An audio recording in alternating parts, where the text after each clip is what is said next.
In property deals, if mistakes are made by the local accountant, surveyor, or constable due to a lack of education, is it right to immediately go all the way up the ladder and blame the land commissioner? That's like punishing the parents for every mistake a child makes. Swamiji teaches that it is prudent to exercise some patience before the top person is blamed for the wrongdoings of those lower down the chain. In a family, the children must understand that their parents are shouldering the burden of the responsibility of carrying the household. Therefore, if they are at a reasonable age and in the appropriate situation, only the children should be reprimanded for their wrong actions, instead of the parents automatically being held accountable. This type of reasoning is similar to how justice was carried out in ancient India, where kings would appoint 4 or 5 learned men to comprise an advisory body called the Gurukula, described in the Tamil saying, யாரார் வாய் கூறினும் அப்பொருள் மெய்ப்பொருள் காண்பதறிவது அறிவு.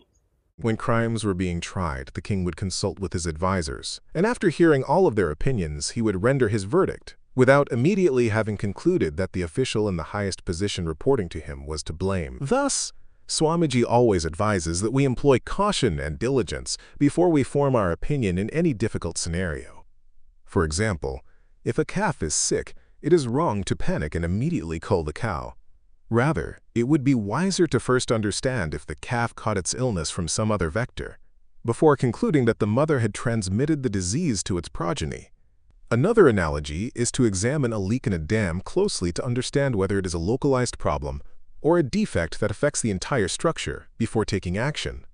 If we take measured action while controlling our emotions, Swamiji says, we will be better equipped to make the correct remediation, instead of an unhinged reaction that takes everyone down, even if they are not at fault.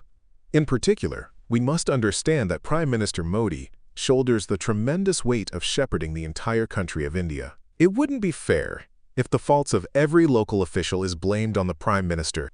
Rather, logic dictates that after the appropriate due diligence, the fitting corrective action should be carried out, and most often it would likely occur at the local level. Swamiji emphasizes that every work is God's work, and all of us must do our jobs honestly, with pride and sincerity, focusing our minds on the tasks at hand without distraction. If everyone works hard from the local level, all the way to the topmost position in the country, then growth and improvement would occur in every village, state, and soon, the entire nation. Thus, there would be no need for animosity, and peace and joy would return, just as our ancestors experienced.